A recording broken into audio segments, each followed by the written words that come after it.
Hi there, I'm Freddie Barella, the Technical Support Coordinator here at C&W DustTech, and I'm proud to bring you our new line of how-to videos.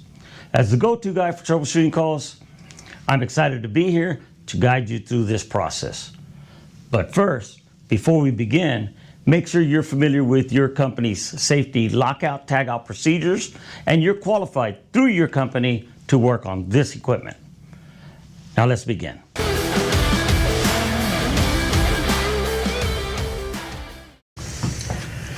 In today's video, we're going to do an overall view of our control panels. We have the reverse air control panel here and the pulse jet control panel here. So what we're going to do is just go over all the components, their functions, what they do. Let's get started.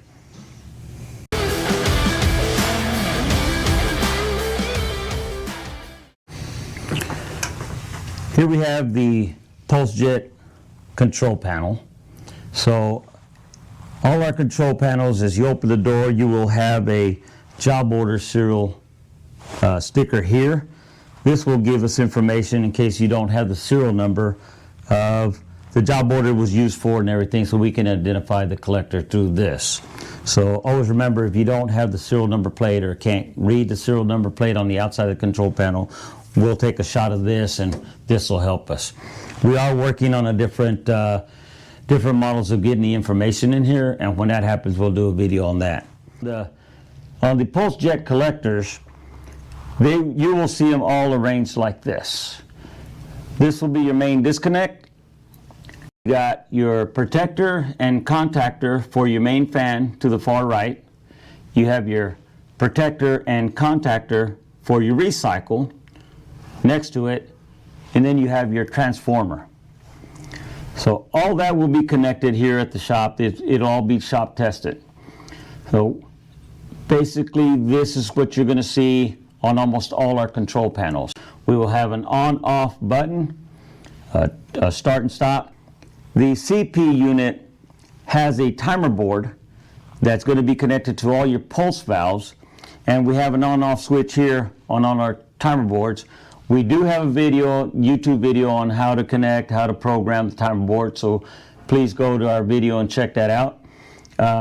So this timer board operates just your pulsing mechanism. The recycle timers, so we have an R1 relay, you have the T1 timer that is a minute timer, you have a T2 timer that's run in seconds, and then you have a T3 timer that's run in minutes as well.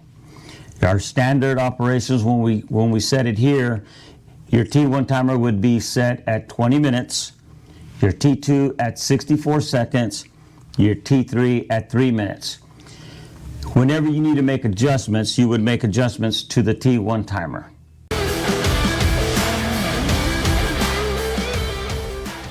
If you need to make any changes, you would change it to the T1 timer. The T1 timer, you can change down the time, which you would then click the dip switches. So anything you click over to the on time, it will add minutes. It's a cumulative timers, all of them are. This side represents the minutes, and this side represents of how many minutes you have on.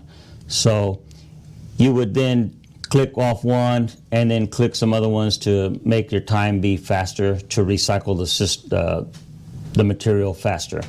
So these two timers right here, T2 and T3, we don't really recommend you adjust the settings, only because this could give you possible damage to your recycle blower if you have too much powder escaping from your hopper, and then your blower would then struggle to push the material.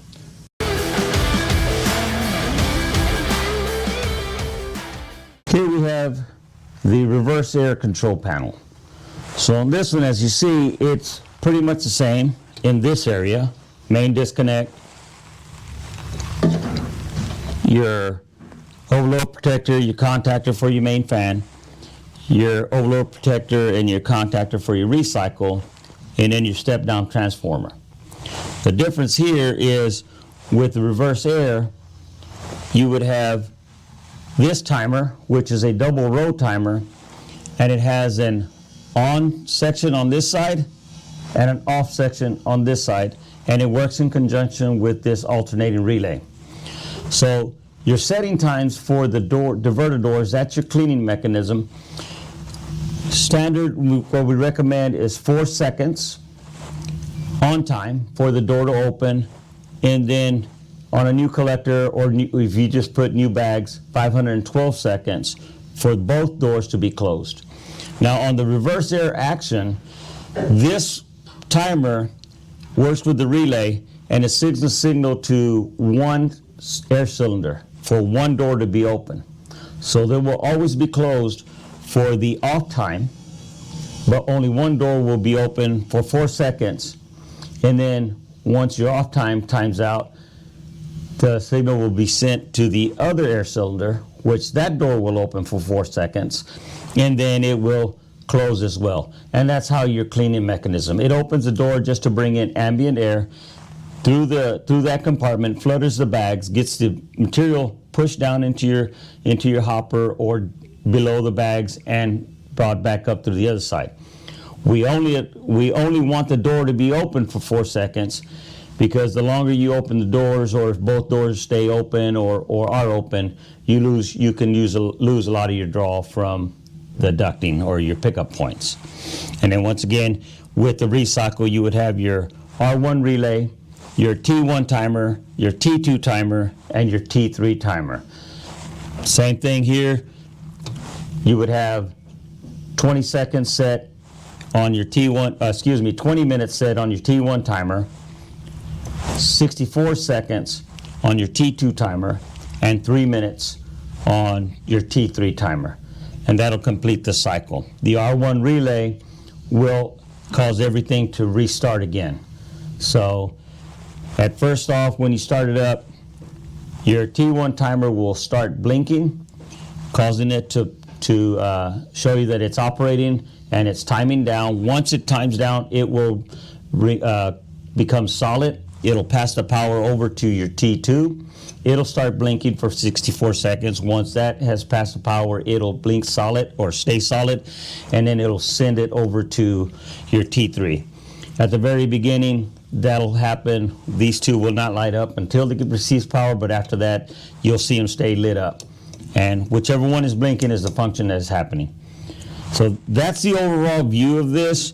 I do want you to know that with every control panel, you will get a drawing in the control panel and also in your operations manual. And you will get, of course, these are sitting here, you'll get a vent and drain and a vent.